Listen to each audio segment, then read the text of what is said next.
Hi, I'm Roberto Rodriguez, and this is the Misfit Gospel. Good news for misfits. So what's a misfit? Misfits are the outliers and the geniuses, the pastors and the pagans, the stay-at-home crunchy moms and the ones who should have listened to their moms, and so many more in between. So whether or not you feel like you're in one of these groups or whether you are, we all would agree it's time for some good news. Let's go. All right, this is the Misfit Gospel podcast. I'm Roberto Rodriguez, and the good news for misfits is nobody fits in. Everybody's a misfit. Everybody has a story that they have to tell. We might wear the same clothes, go to the same churches, work at the same jobs, but everybody has this world on the inside of them that nobody really knows except God. And so, good news, we can talk about it here. So today my guest is, again, Roberto Rodriguez. Welcome. Thanks for coming back. Yes. Love it. So we had a bit of a cliffhanger last time, and you're getting in a little bit of trouble. You're getting into the cocaine world. Deep waters. And you got introduced to it by someone very close to you? Sadly, yes. Yeah. Why don't you go on from there? Yeah. Mom introduced it to me, but after she saw how deep I was into it, she was worried. Because you got to think about it, man. Like a lot of the meetings that I was having, they would tell you up front, don't mess with their money. Right. I mean, it got to a point where they knew where I lived. Mm-hmm. You know, and that sucked because during that time I was still living with my mom. I didn't have my own place. Okay. So then you got to think about it, like you put your family in danger Right. when you're in that stuff. You know, everything's leveraged for them. You know, people leverage, stuff like that. But man, to be honest, I this is how I got out of it. I was with some friends. It was maybe, I was driving, so maybe it was like 3 more guys in the car. I was driving, and we wanted to go to Atlanta, you know, just to hang out, go to the club in Atlanta. Because one of the guys I was in the car with me, his cousin lived in Atlanta. All right. His cousin kind of had his own place in Atlanta, which his cousin also had people that he knew he could sell to, you know, in the streets and stuff. So we were like, all right, let's go to Atlanta. And the crazy part is that, but before we went to Atlanta, we stopped at a different county. I forgot what county that was. But they had me take them to this house because they wanted to go to Atlanta strapped. All right. You know what I'm saying? They wanted to make sure, like, you know, we were strapped or whatever in the car. So, you know, I took them. They got their things, and we left. And then this is where things get interesting. We go to Atlanta and go to a club. And I kid you not, like the moment that we pull in and I park, there was a cop in the parking lot that for some reason walked up to us and was asking a lot of questions. Right. And I'm like, dude, we just got here. We're getting out. We're going into the club. You know, like everyone else that's there. You know, we're not doing anything. And he wasn't at ease with us. Right. You know, this is all happening in the parking lot of the club. And so then he goes and say that he needs to search the vehicle. Like just randomly say that. And we're like, for what? Like, we just pulled in. We're going inside the club, you know. But, you know, that was my first time dealing with that. So I was like, oh, my gosh. Because all I'm thinking is that the guns are in the back floor. Right. That's all I'm thinking. He's going to see it. So, you know, it gets kind of heated. And we're like, all right, we just stepped away from it.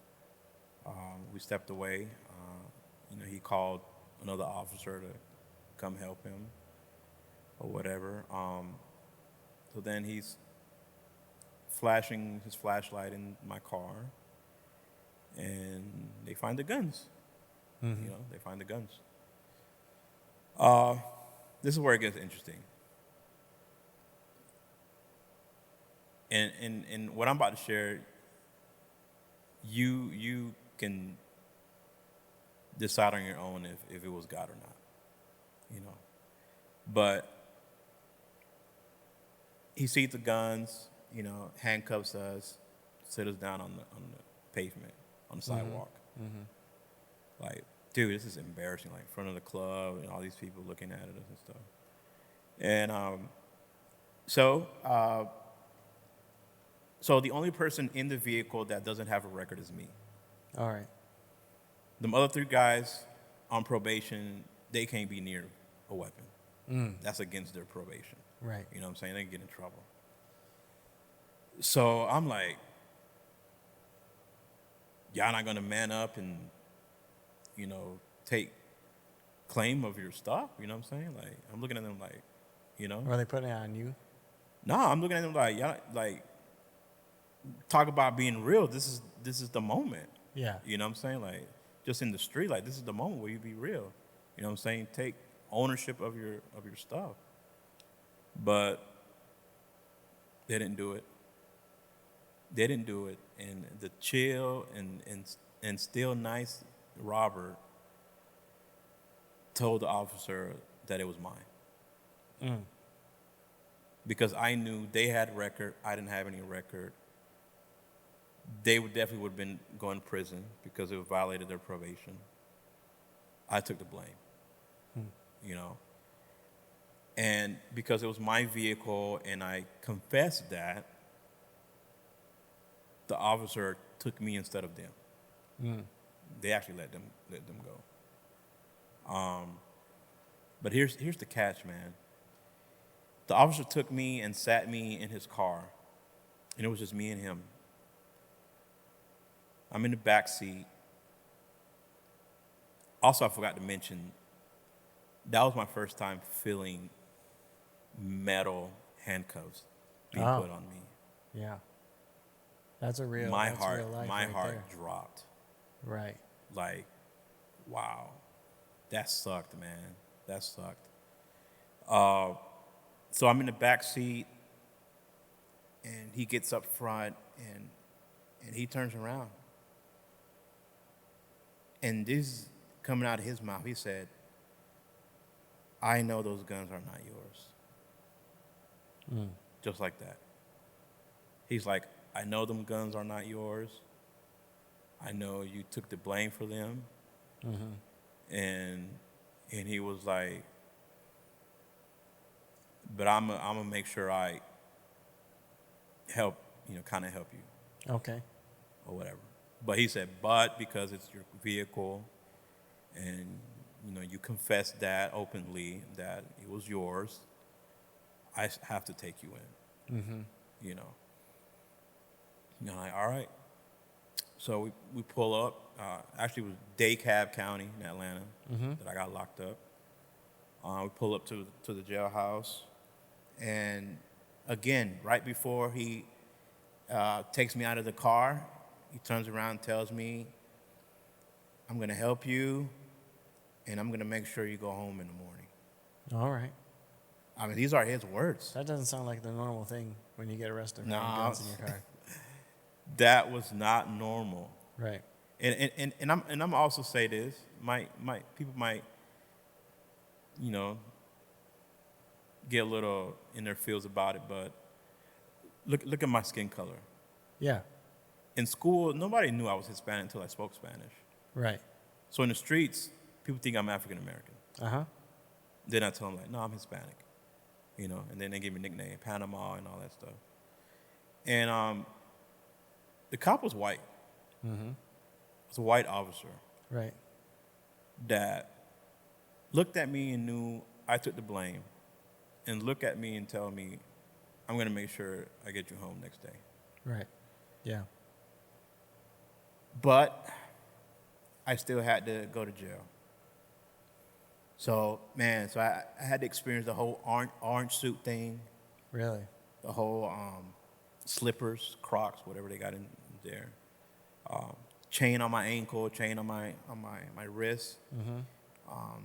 And then that chain connected to the person in front of you, the other chain connected to the person behind you, and you're walking in a straight line. Just like the county barely jail? moving, but you So know. you're in the county jail. Yeah. All right. Not just an overnight cell at the police station. No, this is jail. This is jail. They're holding you there because the next morning I had to go to court to face the judge. Mm-hmm. So I'm in the orange suit, photo taking, fingerprints, like the whole 9 yard, man. Wow. Yeah. Whew, you talking about being back to that state of loneliness and rejection. Yeah. You're out. You're It outside. comes back circle. There's no safety now. Nope. Yeah. And I kid you not, I am in this place. You know, I already told myself I didn't want to eat. You know, it was time to eat. I gave all my food away because I didn't want to get comfortable in there. Yeah. I did not want to get comfortable in there. And it sucked, man. It was so cold in there. And then the beds that you sleep on is so thin. Mm-hmm. The bed sheet is so thin. Mm-hmm. And I kid you not, man. And you know, talked about the streets and all this stuff, but while I was in there, I was crying. Yeah. I was crying because I thought my life was over. Right. And the first person that I thought about when I was in there was my grandpa. Mm. What would I he was think? like, man, Yeah. felt him, you know. So you've been hanging out in the streets. You got into the drug game, and you were selling, and you're with the homies, but you take a fall, right? And so now you're in lockup, and no kind of money will help you. No drug sales aren't helping you, and you're alone again. Yeah. Yeah. Back to Back to square one. wow, back to square one. See, I've never thought about that. Yeah, back to square one. Mm-hmm. Back to square one. So what happens? I'm crying. You know, I'm crying and thinking about my family, definitely about my grandpa. But I'm gonna go back to my grandpa. I'm gonna tell you why we're so tight. My grandpa had to have knee surgery when I was living with him, and I don't know what happened, but it was just me and him at the house, and I hear like a bang in his room. Mm-hmm. Man, I kid you not. I open the door and he's on the floor. The stitches from that surgery opened. Oh. He is on the floor crying. Yeah.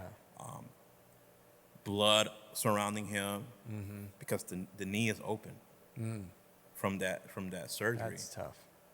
And dude, I'm freaking out. So I call 911, and because it took so long for them to get there, while his knee was open, it was open to air, so bacteria Infection. it got infected and amputated. Wow. And every time I go to Augusta, because my mom still lives down there, and I kid you not, every time I go down there and I make sure I stop by my grandparents and see him, he's always reminding me of that day. How so? If you weren't there, I wouldn't be here. Oh, okay. Because it was just me and him at the house. So he shows you a lot of gratitude. Yeah, towards that. So, but that took place before the whole jail incident. Right. So that's why I was broken. Like, So you feel responsible because you have that relationship with him. You feel responsible to yeah, not be in the situation you're in. yeah. And you hadn't really thought about what it means to other people until that point. you're in the streets, you don't think about your actions You live for right until now. it's too late. You're living for right now. Yep. Yeah. Living for the moment. Yeah. Yep. So then what happens? You're sleeping in the jail, and what happens Oof. the next day? They call my name next day. Dude, jail sucks. You ain't getting 8 hours sleep, man. You know what I'm saying? You're going to bed late, 6 a.m. They're turning all the lights on, telling you to get up. Man, it's horrible. I didn't even shower either. Like I told you, I did not want to get comfortable in that place. They call my name. The officer is waiting on me, comes and get me, takes me across the street because the courthouse was across the street. And he kept his promise. Yeah. He kept his promise. It was just me, the officer, and the judge there in the courtroom. And he stood in front of the judge representing me. Really? Yep. He was your advocate. Yep. Okay. And I'm like, what is going on? I've never heard of anything like that before. I'm like, what's going on, man? Yeah. You know, and yeah, he pretty much gave good words for me to the judge. And then when the judge calls me, because everybody was in my ear when I got jail. And because when you get there, the first thing they ask you, what are you in here for? Mm-hmm. Like, that's just the thing that they want to know. Yep. You know, what kind of credibility you got, you know, street stuff, streetwise, you know, determine if they're going to respect you or not, you know, stuff like that. And so I told them the situation, and everyone was telling me, oh, that's felony. That's felony. Everybody was saying that's felony, that's felony. Yeah. Because why they were saying it? Because the guns that they found in my car, the serial number was scratched off. Oh, yeah. You know? Yeah. The serial number was scratched off. So everybody telling me that's felony. So I'm thinking I'm going to prison, man, for a couple of years. Sure. That's it. So when the judge calls me and he gave me some papers, I was like, what is this? He's like, oh, you're signing your name here because you're being released. And then when he tells me what I'm being charged with, he was like, and he wasn't even charging me for the serial number of the weapon. Then he charged me theft by receiving. Okay. And then he was like, and then he was like, misdemeanor. 12 months probation. Really? I'll take that any day. Of course. Because I can still be home. Of course. So you just had a probation officer that kind of, you Every had to have month. a job or something? I had to check in every month. Curfew. Yeah. Couldn't leave the States. But Yeah. You weren't leaving anyway. I did it anyways. Yeah. So you're on the straight and narrow. You're a good boy now. Not really. Not really. But was it a wake-up call? Yes. Yeah. It was a wake-up call, and I slowly pulled myself from the guys I was hanging with. Yeah. Because they didn't really have your back at all. I saw the real side, Yeah. Yeah. you know. So to me, they lost their credibility in the streets for me. Like, you ain't real. But are you alone now, or did you just find another? No, I'm still with group? them, but it took me maybe a month or two to kind of distance myself from there. Sure. You know what I'm saying? Didn't do it right away, but yeah, man. And I ended up going back to Augusta. All my family found out what happened because DeKalb County called my stepdad, which is another person my mom married at that time, which is my baby sister Jodi's dad. Okay. Yeah. Okay. I have siblings. We have the same mom, different Right. dads. So you have 3 siblings, 3 different dads. Yes. Okay. There's Jodi, the baby sister, the only girl. Francisco, that came into my life, I think during my middle school year. He was like 8 when I finally met him. And then my brother Angel. Yeah, my brother Angel. All right. So So you're still in the street and you're still with the same crew, but you're kind of, you don't trust them that much. Yeah. And do you change your life at all? Here's where things do take a turn. I go back to Augusta. I ditch these guys. And then I start working. I find a job at, what is the name of that restaurant? It was an Italian restaurant in Augusta. I can't think about the name, but Sounds like a wonderful place. I want to visit. it was almost like an Olive Garden, but it was a different Macaroni Grill.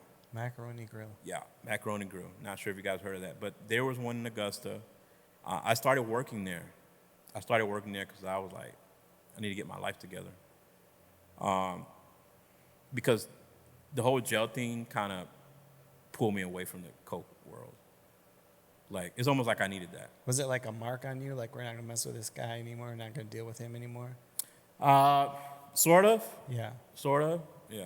And then You're like a liability. liability, and then the situation in Panama was getting sketchy. So, and I was passing the information to them, so it wasn't right. It wasn't right. Okay. It was getting sketchy. I think a lot of mouths were yapping, and, that's all it takes, for someone to say something and get cops and stuff involved. So. But your life is different now. You work at Macaroni Grill. Oh, yeah. That place was fun. But How old are you now? 21 21. Okay. working there.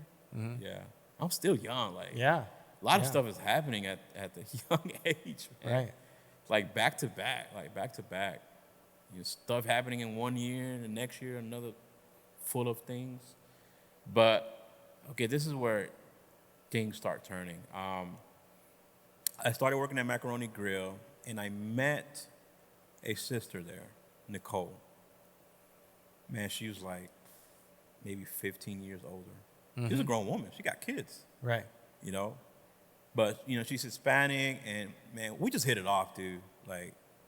Like brother-sister type relationship. We just hit it off, She kind of heard my story and was interested in that, and then, but she was the believer. This is where it all started. She was a believer, and the Lord would use her prophetically. Okay. Yeah. So, yep. I got introduced to the prophetic early. All right. Like before I even gave my life to Christ, I was already experiencing what that is. Because the thing is, my family's Catholic. Okay. And not throwing shades, but I don't believe in a lot of stuff they believe in. Okay. When it comes down to what their beliefs is. And I've been to, services with them, and it was like getting drunk Saturday and walking in Sunday morning to a mass. They call it mass. Yep. Priest and all that. Like, Yep. It didn't feel right. And honestly, when I was experiencing it, I was like, if this is church, I don't want it. Sure. I didn't want it. You think there was supposed to be more to Yeah, it? because growing up, I didn't know what Christianity was. I didn't know what a youth program was, youth ministry is. Like, I didn't know none of that. The only closest thing to church that I experienced was Catholic, and I didn't enjoy it. But was it like a distance thing? You go to mass and you leave? Like There it was wasn't no a personal thing? There's no conviction. No conviction. No. But It was just something the family did. Was was- it more of an identity? This is who we are. This is what we do. But it doesn't really yeah, mean. yeah, It doesn't translate into everyday life. no. Right. Okay. But 'Cause yeah, there's but going, Protestants that do that. yeah, but going back to, but not just Catholic. I mean, there's a lot of Christian people that hasn't been changed at all. But going back to Nicole, through her, the Lord was reaching out to me. He was reaching out. He was reaching out. And I got to a point where, like, we would, like, go to Waffle House after work and hang out, and God would speak to her, I mean, through her to me. And I would listen, and I wasn't afraid of it. You know, that's the crazy part. Like, I wasn't even afraid of it. I was kind of like, wow, that's interesting. You know, because I mean, for a person to know maybe a little bit something about you that you never shared with them, to me, there was only one answer for that. You know, and that's the thing. It was crazy because even though my family was Catholic, dude, when I was running the streets, I was reading the Bible. Okay. I was reading the Bible. So I didn't understand it. Bible reading drug dealer? I mean, I didn't understand it, but I was reading it. Yeah. And I feel because I was reading it during those times, the Lord saw that. What would make you want to read a Bible when you're living that life, though? I don't know, man. It's a mystery. Just curiosity. It's a mystery, something yeah. to do. Yeah. It's definitely a mystery. Because I would do it a lot of times when I was alone in my room. Right. I'm going to read that book. So it's a good distraction. Yeah. A good distraction from loneliness. But, you know, I didn't know what I was reading. Right. Yeah. I didn't know what I was reading. Yeah. And the Lord would use Nicole to get to me. Do you think Nicole made you feel maybe similar that teachers made you feel in high school? Oh, yeah. Yeah. Dude, I love hanging out with her. She made a safe place for you. Yep. Let you be who you were. Yep. And then let God She didn't judge me. Let God speak through her. Yeah, she didn't judge me. Mm-hmm. She now still wilding out. Yeah. She didn't judge me. Yeah. So what's wilding out then if you're not selling drugs? Sex before marriage, Okay. girlfriends, and still You more were a than one. player. More than one, yeah. Yeah. Doing that, stressful. That's stressful. That's Please stressful. don't do that. Yeah, stick with one. Stressful. But yeah, you know, still doing stuff like that, still going clubbing. But then I got to a point where I saw myself changing. I saw myself change. I said, I stopped going to the club for a while. All right. Yeah. Did it get old, or you just didn't want it? I don't know. It could be conviction, or I don't know. I just stopped going to the club for a while. But then the people at Macaroni Grill, I was cool with the manager. He had a girlfriend. Yeah. And Nicole was cool with the manager. So we could kind of build like this family environment there. All right. Mm-hmm. They wanted to go out. And I was like, okay, why not? Nicole didn't want to go. No, Nicole didn't go. Okay. No. The manager invited me and stuff like that. And I was Other like, coworkers. yeah. Okay. I was like, cool. And I knew the club that they were wanting to go. It wasn't the hood one that I always been to. It was a different one, different side of town. And I went. And I saw who was my wife now at the time dancing. And the thing is that I knew of her, but didn't know her. Okay. Because another side of my family, like far cousins, they knew Carmen. Oh, okay. They knew Carmen. And it's funny, my wife laughs at it. She knows that.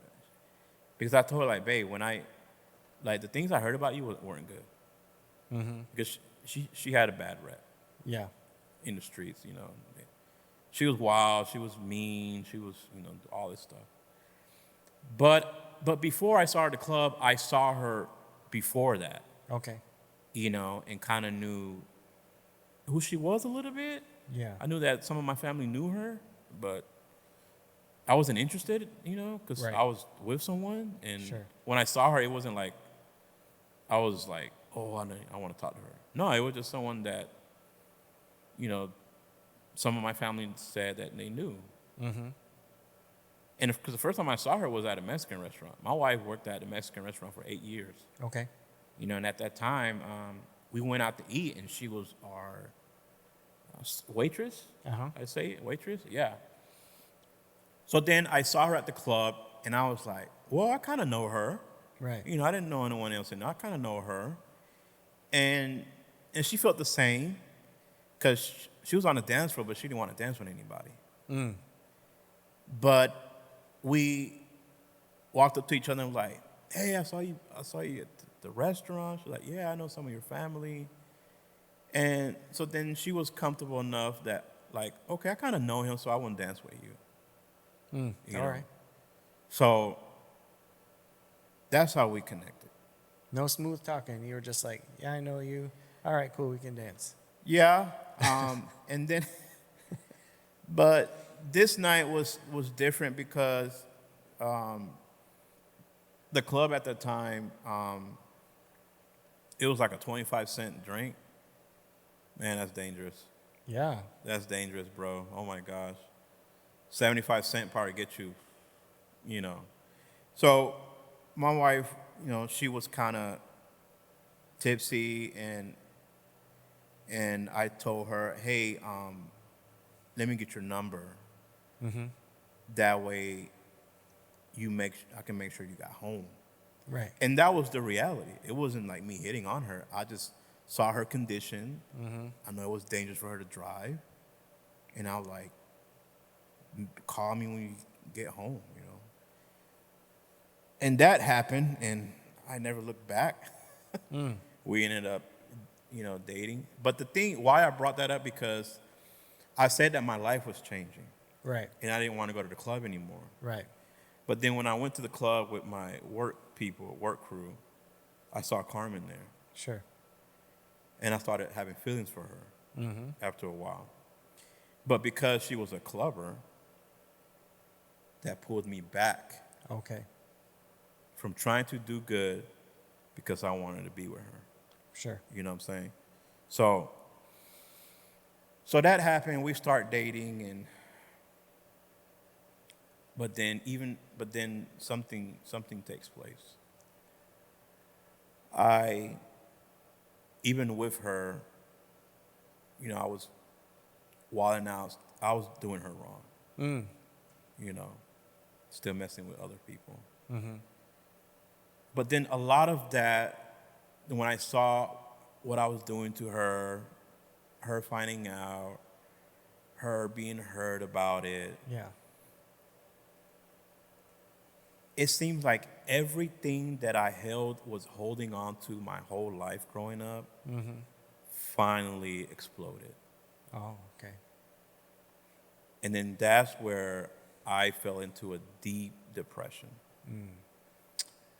I went home and I said, today I'm ending it.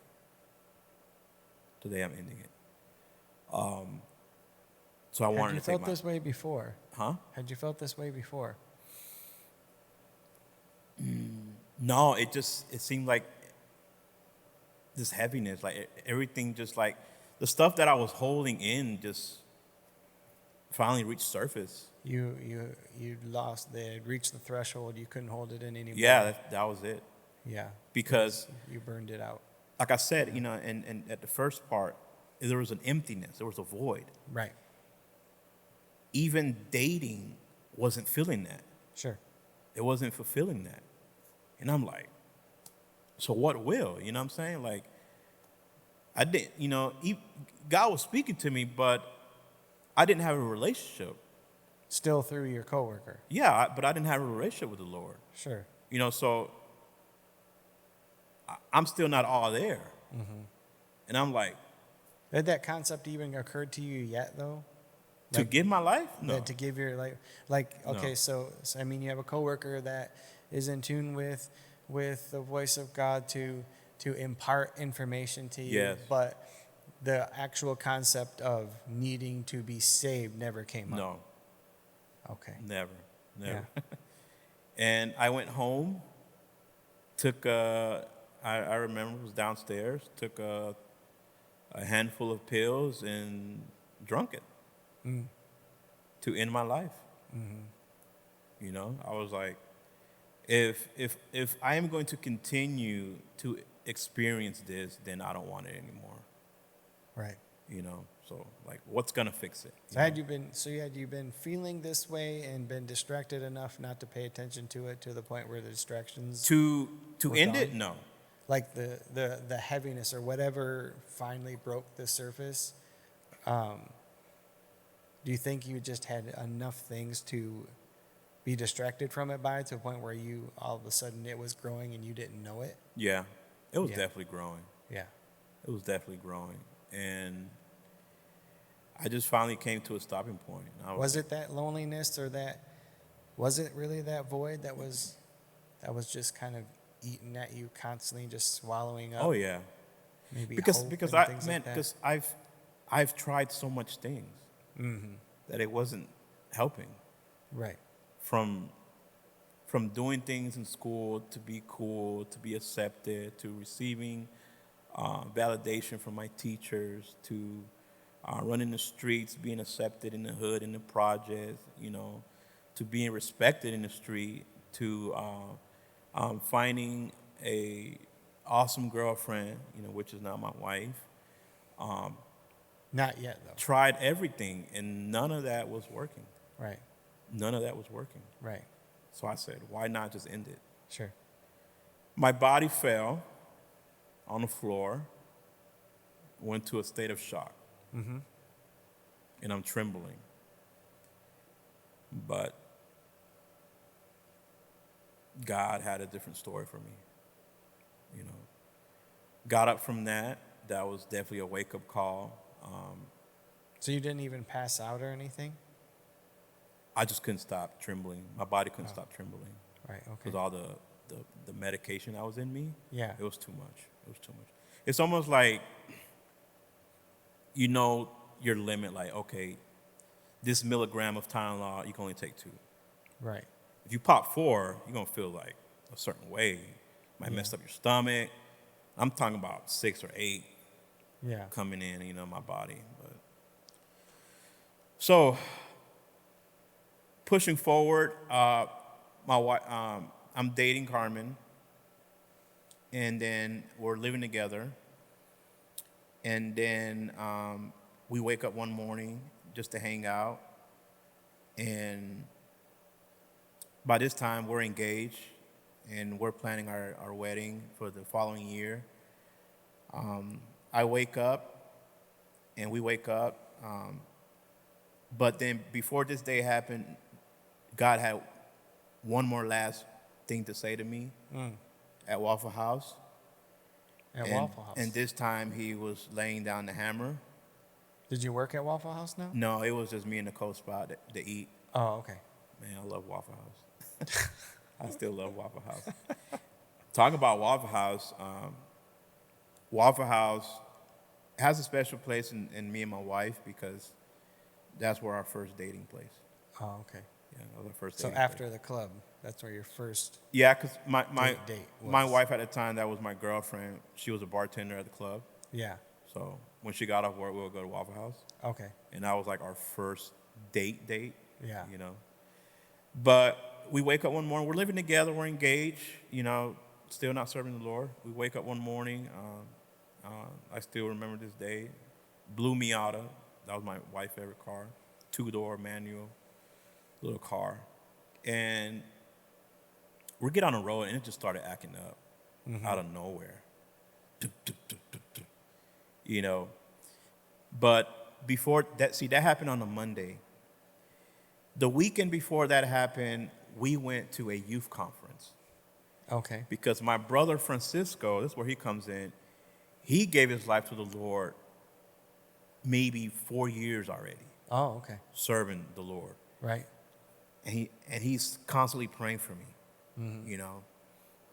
We always had a great relationship because even when he was in church, he never judged me. But he would warn me about people that I was hanging out with. You know what I'm saying?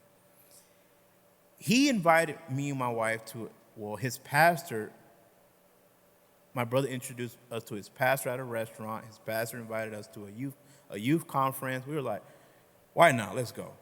Right. We went, And it was an encounter. Right? Because my wife and I are standing there and worship is going, and we're like, why are we crying? You know? It's The hitting you presence for the emotionally. first time. Yeah. A lot of emotions happening, a lot of stuff happening. Right. It was like a 2 or 3 day conference, and we went each day. Had you been to a Protestant church or anything like this No, before? no. It was Okay. new. It was new. It was It was all new, all All at one time. new. Okay. all new. Charismatic, I mean, the whole nine was all new. Worship, like, wow. And then Sunday, they do an altar call, and this is where my part comes in. I go to the front, and then I said, Lord, not Lord, but I said God, because I didn't know what Lord was. I said, God, speak to me again. Like, if you speak to me again, it would be different next time. That was Sunday. Monday, we got up to hang out. My wife and, at the time, my girlfriend, engaged, fiance. The car starts acting up. We had to pull into a Goodyear that we saw. We go in there and get the car checked in. Hey, this is what's happening to the car. Okay, we'll check it, but it might be a while. You got like 2 cars in front of you. Right. We're hungry. Next to the Goodyear is a Pizza Hut. Literally just walk to it. We're like, babe, let's go eat. Remember what happened Sunday, right? Yeah. I prayed. We go eat Pizza Hut, and we finished eating. My fiance was like, I'm going to use the bathroom. I'm like, that's fine. I'm going to go pay. She's in the bathroom with all this is happening. She's in the bathroom. I go to the counter. I pay. Nice black lady behind the register. She takes my money, gives me a receipt. In the very moment that I turn around, God said, I'm here through this lady. Remember, I had prayed. So what she said, I'm here, or God through this lady. right? I mean, but it was her voice. Yes. Okay. Or is she saying the Lord says I'm here, or Yes. I feel like God is saying I'm here? The Lord says, I'm here. I turn around, and then he knew what I had prayed Sunday when I was at the altar. God knew. Yeah. Yes. And he spoke it through this lady. Total stranger. I don't know you. You don't know me. But the Lord is revealing to you my life story. To this lady at Pizza Hut. So you paid, you got a receipt, you're ready to go. She says, I feel like the Lord is telling me to tell you I'm here. Mm-hmm. Right. And so you're like, and so you turn around and you want to hear more. Mm-hmm. And then she tells you She's what? spitting out my life story. She just starts telling you about you. Yeah. Yeah. Like what? What did she tell you? What is it that you need to hear this woman say now that proves something to you? What did she say? The only thing that I needed to hear was, I've been waiting for you. The rest was just, Yeah. Yeah. okay. And that froze me. Like, I wanted to cry at Pizza Hut because I knew it was him. All right. Yeah. So it was almost like, okay, you tested me Sunday. Here I am answering you Monday.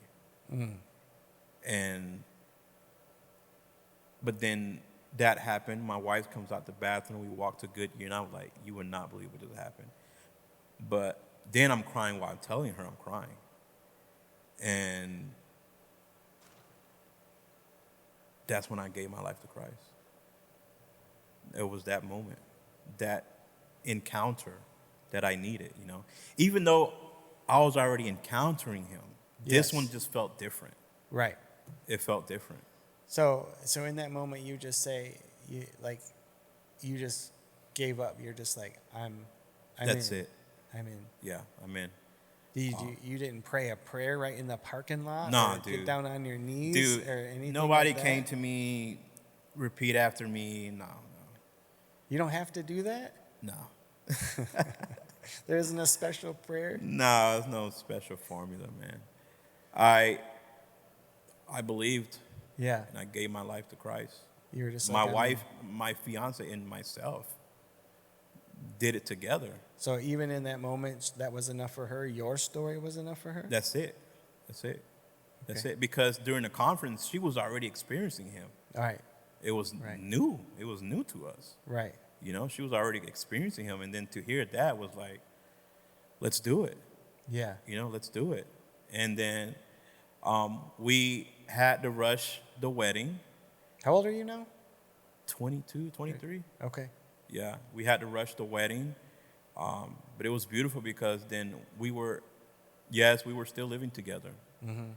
But we had such a conviction on us that we were like, dude, literally, I promise you, for like 2-3 months, we wouldn't shower together. We wouldn't shower together. We would still sleep in the same bed, but respectfully. You know what I'm saying? Because the wedding that we were planning to have the following year was happening that year. So then within 3 or 4 months, we got married. Okay. The church married us because we ended up going back to the church that my brother was going to All that right. had the conference, youth conference. Right. We ended up joining that church, and it was an amazing weekend because that weekend, my wife and I gave our life to Christ. We got married, and then that Sunday, I got baptized. Awesome. It was just all like boom, boom, boom happening, and that was 16 years ago, Wow. and I haven't looked back ever since. Wow. So you started a new marriage and a new bond with Jesus all at the same time. Yep. It's awesome. So the beauty of it was that, we were talking earlier during the break about letting go, and that was the breakthrough that I needed. Like all that stuff that I was experiencing with my family and, my mom not having the affection that a child needs. Yeah. Like, I let all that stuff go. Yeah. When I gave my life to Christ, I had to let it go, man, to receive that healing. Do you think he helped you let it go? Like he kind of took it from Oh, you? dude, like it didn't even take that much. It didn't take that much because his love was overwhelming. Yeah. It was overwhelming, man. Like it didn't even take much to even do anything, like that's all I needed. And then the void was gone. It was gone, man. Like I had one of those like encounter with God, almost like your Paul on road to Damascus encounter. Yeah. Like Wow. it transformed me, Just like that. Yep. Just like that. Yep. So I had to let go. I had to let go of my past. I had to let go of all that stuff I was holding on to and allow God to feel it. How hard was that, though? I mean, so you're a Christian now, and you go to church now, and you're married now, but you're still you. Yeah. I mean, you still, you couldn't, did you change your lifestyle immediately? I mean, I now listen to gospel music. I now do this. I now do that. Honestly, and my wife is my witness, I did. Yeah? It was a radical change. Radical change. I mean, we're kind of close in age, but grew up in kind of the same era. And, we used to have on the CD books. Yeah. You know what I'm saying? Yeah. With the little pouches. Yeah. Oh, I'm sorry. With the little pouches. I don't know how much money I spent on that, but I threw it away. Wow. Just like that, I threw it away. I threw that away. I stopped smoking. But funny story, I stopped smoking before Christ. Okay. My wife at the time didn't like that. And then one day, she came to me. We were just dating. She said it's either meals or cigarettes. I chose her. So, nope, I didn't need nicotine patches. It's all in the mind, folks. Didn't need nicotine patches, all those commercials out there, chew gum, and I made a choice to stop, and I chose my wife over that. Good choice. Yeah, but yeah, man, that's where we're at now. And 4 years ago, we've been serving the Lord 16 years. 4 years ago, the Lord called us to youth ministry, and we said yes to the call, and now we're sharing our experiences with this younger generation. It's awesome. Spreading the word. Yeah.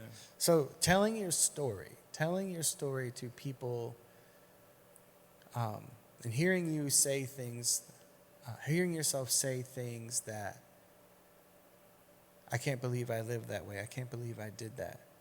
But what's that like for you to put that all out there, to and in hopes to change somebody's life? Is it like reliving it again in a bad way, or is it like a renewal of hope that you don't have to go back to that? Yeah, I like how you put that. A renewal of hope that I don't have to go back to it, and also, why not be reminded of that? Like I love to be reminded of where I was. Yeah. Because it just gives me more gratitude and grateful to God, man. Because if it wasn't for that encounter, and if it wasn't for like Him not letting me die that day that I wanted to, like, Sure. I wouldn't be here sitting here with you on this awesome Misfit podcast sharing my story today. Like, there wouldn't be a Robert story right now. So that loneliness, that rejected feeling, did that still exist at all, or did that just dissipate? Well, let's be blunt. The void was filled, Yeah. but change in certain areas didn't happen overnight. Like habits or thought processes? Thought processes, Yeah. certain feeling. I mean, we have an enemy. You know, it would be brought up again in my mind. You know, I'm baby in Christ. I don't know what renewing your mind means. Sure. You know, I'm baby in the scripture, so I still don't know how to fight warfare. So that was coming, that was happening. Yeah. You know, so yeah. It So took me. there's a war in your mind. Yeah, it took a while to finally like know who I am in Him. You know, I mean, given a new identity, but it took that to finally know who I am in Him, the authority that He has given me, who He is. Sure. You know, in the midst of all that, were there times in my walk with Christ where I felt that loneliness again? Yes. It would surface. Sure. You know, but Like a ache, like a old injury, something that a sore spot. yeah, but then I had to learn how to deal with the root of it. You know, it's almost like cutting grass. You know, I do weed eating in the church property. You know, I could cut the top all day. It was going to grow back eventually, but not until you finally get down and pull the root out of it, out of the dirt. You know, it'll continue to be there. But He filled the void, but there's other things that I still had to work with. Right. You know, had Some to work things you through. had I mean, to do. until this day, we're still being molded. Right. You know, Yeah. so yeah, Yeah. it's a process. So I wouldn't want anybody that's watching this to think that I'm now a Christian and all the problems go away. No. They still exist. You learn They a still new way of exist, looking at it. but you have a different way of handling it. Right. Yeah, Right. a different way of handling it. Yeah. Right. But, So instead of me going to the weed and the drinking, and getting drunk, to the clubs and the pills and the sex and the girls and money, I go to Him. So what do you say to the person who says, man, that's good for you. That's a good story. Appreciate you, bro. But nah. What do you say to that person? I think I was telling someone this the other day because there's a scripture that tells us, come and taste and see that the Lord is good. I can share my testimony all day, Sure. and it might affect someone, it might not, you know? Yeah. And it might have that effect like what you were doing just now. Someone can be that like, oh, good story. But only thing I can tell them is come see for yourself. Awesome. You got to see for yourself. Awesome. You got to taste it, man. Like, I could tell you that, man, this cake is awesome, but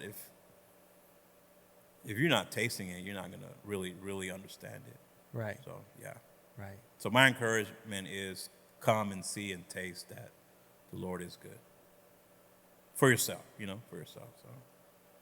Well, thank you, Robert, for sharing your story. I really appreciate it. Like I said in the first episode, I was known you for 2.5 years, but I'm finally hearing this kind of story. It really gives credibility or kind of a texture to why you are that way, the way you are. I mean, and you're a kind and generous person, and even me, and I'll tell my story at some point, somewhere, but I mean, I'm still extremely sarcastic as a believer. I still tell a lot of. I'm always joking around, I've always got something dumb to say. I constantly just talk off the top of my head, so to speak. And sometimes I'm worried that I'm not nice enough, or I'm not, or I'm anxious, and so a lot of it comes from anxiety. I deal with anxiety, and so a lot of the things I say, I think, oh no, I don't sound Christian enough. I don't sound loving. I don't sound kind. I was like, I'm always working through the anxiety. I'm always working through this part of me that just, wants to hold on, right? So your story is encouraging as well, So thank you for coming on. So this is the Misfit Gospel Podcast. The good news is that we're all misfits. Not all of our stories are the same. We're not all supposed to match. We don't all look alike. And that's the good news. So fitting in is not an option. Thanks for watching.